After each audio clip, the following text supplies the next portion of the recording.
ایک دفعہ ہمارے کچھ ساتھیوں نے کہا کہ بھئی ایک وکیل سے ملنے جانا ہے. بہت بڑا وکیل تھا،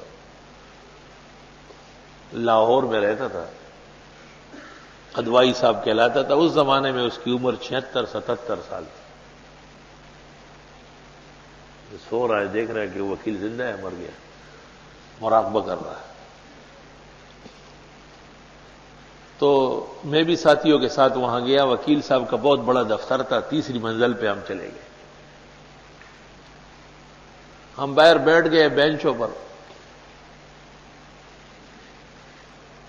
15-20 منٹ بعد گھنٹی بجی اور اس کے آدمی نے کہا کہ آپ لوگ آئے، بلا رہے ہیں. ہم جب اندر گئے، ایک بوڑھا سا آدمی کرسی پر بیٹھا ہوا تھا اور میز پر لیمپ جل رہا تھا. اور ایسا دیکھا سب مولوی آ گئے. ہم نے کہا کہ ایک کیس ہے اور اس کے سلسلے میں آپ سے مشورہ کرنا ہے. تو کہنے لگا کہ میں نے آپ کو 20 منٹ دیر سے بلایا، اس کی معافی چاہتا ہوں، کیونکہ میں ایک کتاب دیکھ رہا تھا اور اس کا چیپٹر جب پورا ہو گیا تب میں فارغ ہوا، اور وہ کتاب بڑی زبردست ہے. میں نے پوچھا کہ وہ کتاب کس موضوع پر ہے اور کس نے لکھی ہے. کہنے لگے کہ وہ جہاد پر ہے اور ایک امریکن نے لکھی. میں نے کہا کہ اس کتاب میں جو جہاد کے موضوع پر ہے، جہاد کا کون سا مرحلہ ہے؟ کہنے لگے کہ کیا مطلب ہے؟ میں نے کہا جہاد کے 3 مرحلے ہوتے، چوتھا نہیں ہوتا، کل 3 مرحلے ہوتے ہیں. پہلا مرحلہ ہے مجاہد کی تربیت، دوسرا مرحلہ ہے جنگ چھڑ جانا، تیسرا مرحلہ ہے فتح یا شکست.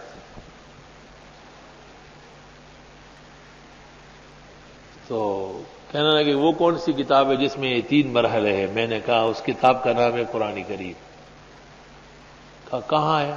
میں نے کہا سورۃ بقرہ میں مجاہد کی تربیت ہے 10 اوصاف کے ساتھ، 5 اعتقادی، 5 عملی. سورۃ آل عمران میں بدر اور احد ابتدائی 2 جنگیں لڑوائی ہے کہ جس کی تربیت ہوئی ہے وہ لڑ بھی سکتا ہے یا نہیں، دکھا دیا کہ پوری دنیا کو فتح کر سکتے ہیں. اور انفال میں پھر غنائم کی تقسیم ہے، فتح ہو گئی ہے کہ کئی لوگ مجاہدین غنیمتوں پہ لڑے نہیں، اصول قواعد ذکر کیے. دراز کھولا، ٹوپی نکالی، سر پہ رکھی اور کرسی میں ایسے ہو گئے، اف، ایک ٹھنڈی آہ بھری. کہنے لگے ہم تو غرق ہو گئے، ہم لوگوں کی کتابیں فضول چیزیں پڑھ رہے ہیں اور اتنی بڑی کتاب جس میں جہاد کا پورا احاطہ ہے. میں نے کہا جہاد صرف نہیں، کوئی اور مسئلہ آپ پتہ کریں.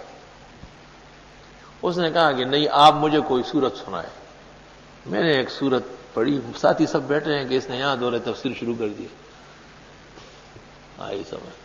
میں نے خاص وزن سے اور ترنم سے سورت تلاوت کی اور پھر اس کے کچھ اغراض مقاصد جلدی جلدی ترجمہ کیا.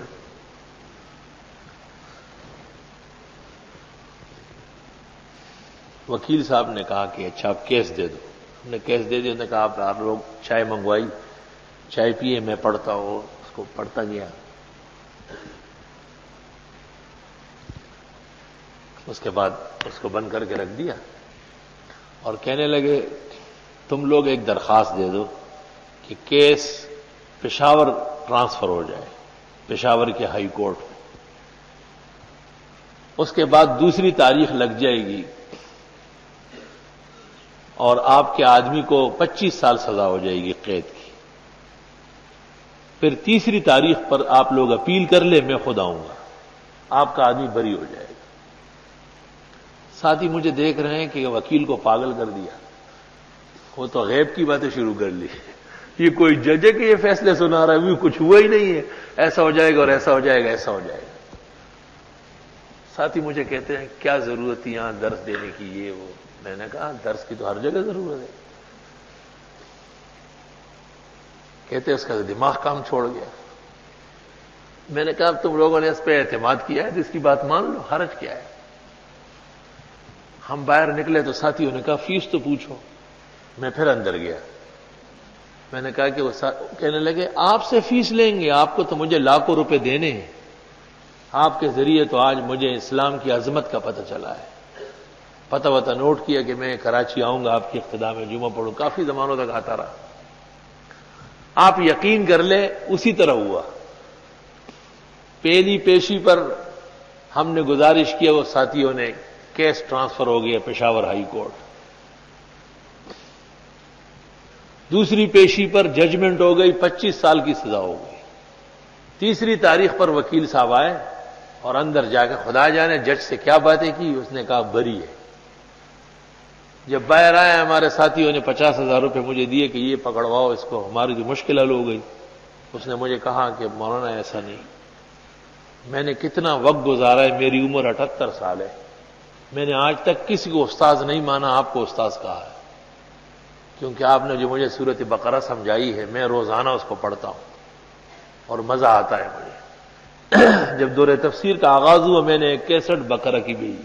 اوہو جب وہ خوش و خرم ہوا.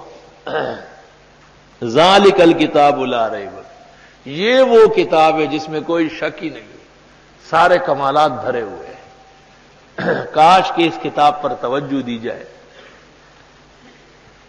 اللہ الکتاب کتب یکتب کے معنی ہیں جمع یجمع. کتاب کو کتاب اس لیے کہتے ہیں کہ اس میں مضامین جمع ہوتے ہیں. کتاب بمانے مکتوب کے ہیں، بمانے مجموع کے ہیں. چونکہ یہ کتاب اللہ رب العالمین نے محفوظ فرمائی ہے، اول سینوں میں اور پھر سفینوں میں لکھی گئی ہے، اس واسطے الکتاب. قرآن کریم کے بڑے ناموں میں سے ایک نام ہے الکتاب. سیبویہ نے نحو میں ایک کتاب لکھی ہے، اس کا نام رکھا ہے الکتاب. ریب کھٹکے کو کہتے ہیں، کھٹکے کو. ایک شک ہے اور دوسرا ریب ہے. شک زیادہ ہے، ریب معمولی کھٹکے کو کہتے ہیں. قرآن کریم میں ہے فہم فی ریبہم یترددون. راب یروبو کے معنی آتے ہیں شک کا یا شک کو، یہ حاصل معنی ہے کیونکہ لغت کا دائرہ تنگ ہو جاتا ہے، وہ لفظ سمجھا نہیں سکتا تھا. ایک تو آپ کو باقاعدہ شک ہو گیا اور ایک شک تو نہیں ہوا ہے لیکن ہو سکتا ہے. شک دو قسم کا ہوتا ہے، ایک متکلم کو ہوتا ہے، جیسے میں ایک بات کرتا ہوں لیکن مجھے یقین نہیں ہے، تو الف لام میم تنزیل الکتاب لا ریب فیہ من رب العالمین. سورۃ الف لام میم سجدے میں ہے کہ اس کتاب میں متکلم کو، بھیجنے والے کو کوئی شک نہیں. شک دوسرا ہوتا ہے مخاطب کو کہ میں تو مطمئن ہوں لیکن ممکن ہے آپ مطمئن نہ ہو. تو آگے تیسرے رکوع میں مخاطب کو چیلنج کیا ہے، وَإِن كُنتُمْ فِي رَيْبٍ مِّمَّا نَزَّلْنَا عَلَىٰ عَبْدِنَا، اگر ہماری اس نازل شدہ کتاب میں تم کو شک ہے فَأْتُوا بِسُورَةٍ مِّن، تم لاؤ نے ایسی ایک صورت. پتہ چل جائے گا تمہارا شک ابھی ٹھیک ہو جائے گا. یا رب لک الشکر والحمد.